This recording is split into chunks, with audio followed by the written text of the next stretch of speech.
In the year 2032, society has collapsed and suffers a shortage of food and supplies, not to mention the poor state of the environment. In London, Chaplain Peter visits his wife Bear at the hospital to say his final goodbyes before she's given euthanasia. A few days later, Peter is working with his church organisation sharing food with people in need when he's suddenly approached by Vivian, the head of mission resources of OASIS.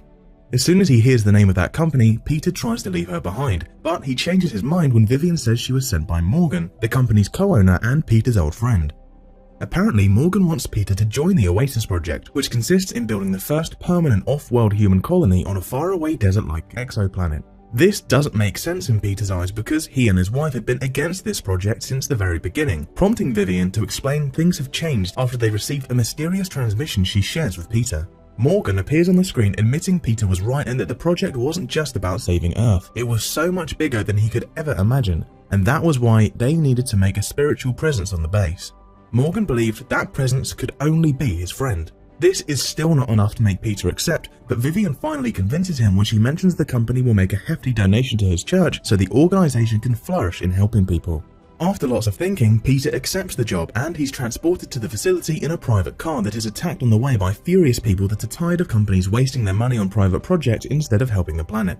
Since travelling to the edge of the galaxy can be physically demanding, the company runs a bunch of tests on Peter to make sure he doesn't die in the middle of the flight. They're all the standard exams any hospital would run, but Peter does get upset when the doctors run a word association test with pictures and include a recording of Bear that Peter doesn't know how they put their hands on.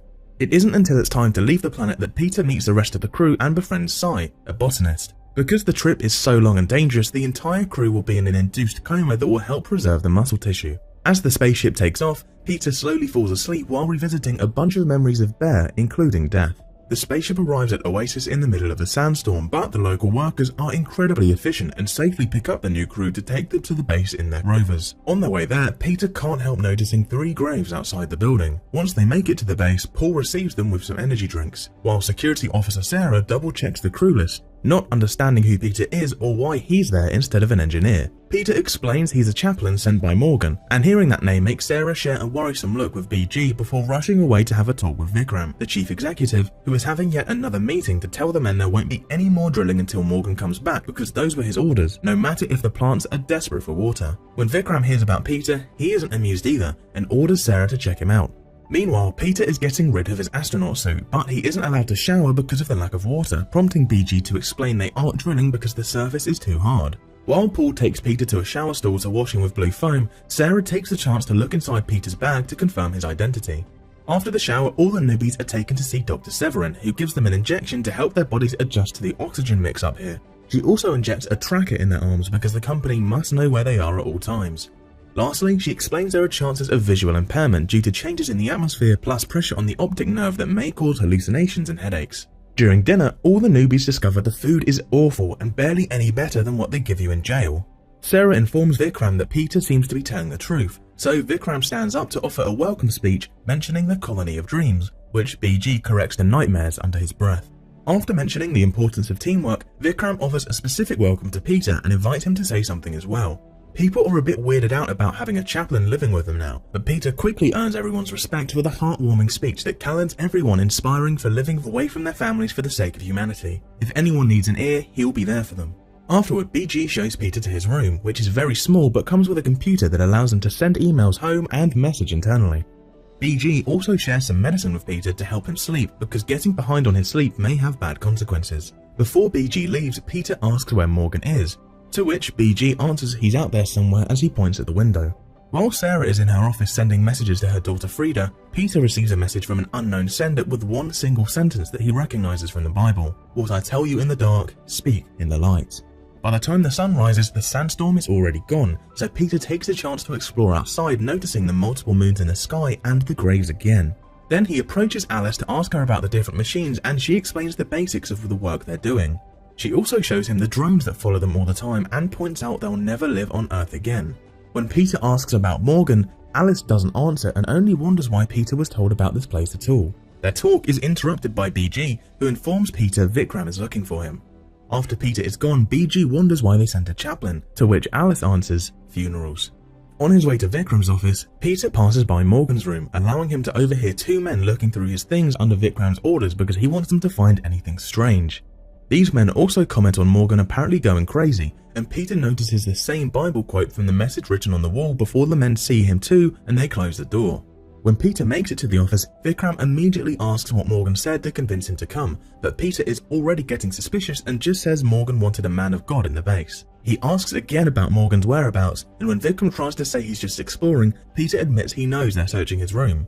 Finding himself cornered, Vikram confesses they haven't heard from Morgan for more than a week. In the meantime, Sarah has gone for a run among the dunes, only to be shocked to see Frida around as well. Sarah knows it's probably a hallucination, but hearing her call her mummy makes her follow her anyway, and that's how Sarah comes across Morgan's abandoned rover half sunk in the sand and with a blood stain on the windshield. Morgan's bag is still there too, so Sarah decides to call Vikram to tell him of her discovery. Back at the base, Peter tries to ignore the bothersome presence of the drone that follows him to concentrate on his job. He's given the media room to do his thing, but this room is a complete mess and he'll have to clean it alone. When Sarah comes back, she shows Vikram the contents of the bag: a box with enough medicine to treat an army, a card with weird doodles, and a bunch of postcards with beautiful art of religious scenes. Sarah thinks they should send a search party, but Vikram reminds her Morgan took cut his own tracker out, so it would be a waste of resources. By now, it's best to assume Morgan is dead, thus Vikram announces they'll start to drilling again in the morning. Sarah won't stand for this since her work is to take care of everyone's safety, but Vikram dismisses her by reminding her that her work used to be as a detective and she lost it for not respecting orders, a mistake she can't afford to make again. After Sarah is gone, Vikram turns to his computer to check the security cameras and spy on Peter, who has received a visit from Paul in need of a friendly ear. Paul shares some stories about his childhood, including the fact he loved horses and bought a foal of his own. He wanted his horse to run and win races, but he made a huge mistake when he paid a dodgy vet to give the horse some performance enhancers that ended up killing the poor animal. The horse screamed in agony and Paul had to put him down as an act of mercy. This memory still haunts him to this day.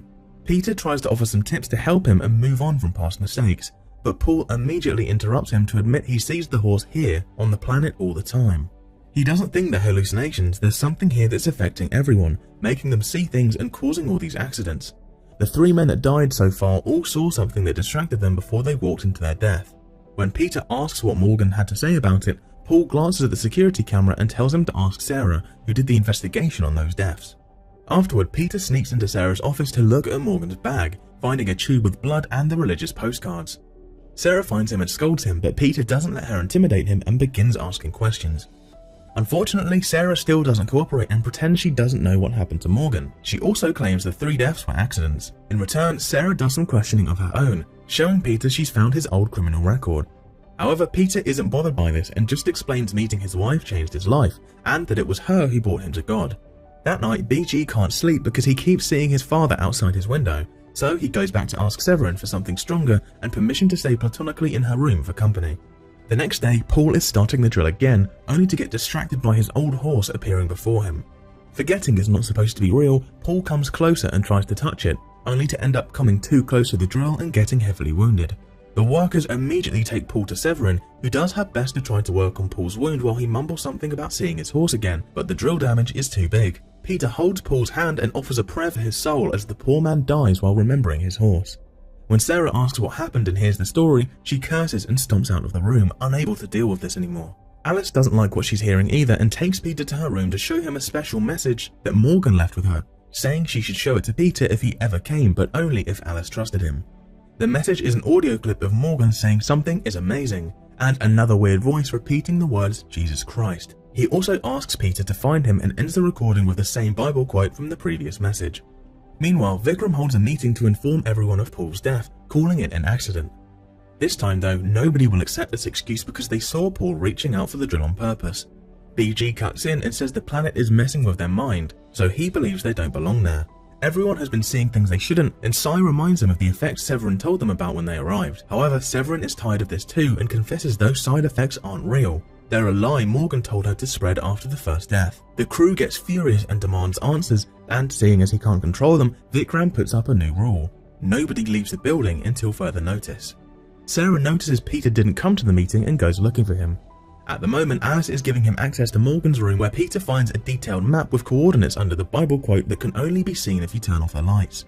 Desperate for answers, Peter rushes outside to get on a rover and is found by Sarah, who is tired of seeing visions of her daughter and allows Peter to leave so they could get those answers. Vikram finally sends a message to Earth to report Morgan's disappearance and invokes Article 76 to assume command of the base to protect it from those mysterious deaths. When Sarah comes to see him, she pretends she wasn't able to find Peter, who has put the coordinates on the GPS and is driving through the middle of the desert. Eventually, he finds a path of black rocks that he follows into a cave where he's shocked to find a bunch of people, including Bear herself. Make sure to subscribe and turn on notifications so you can watch more videos like this.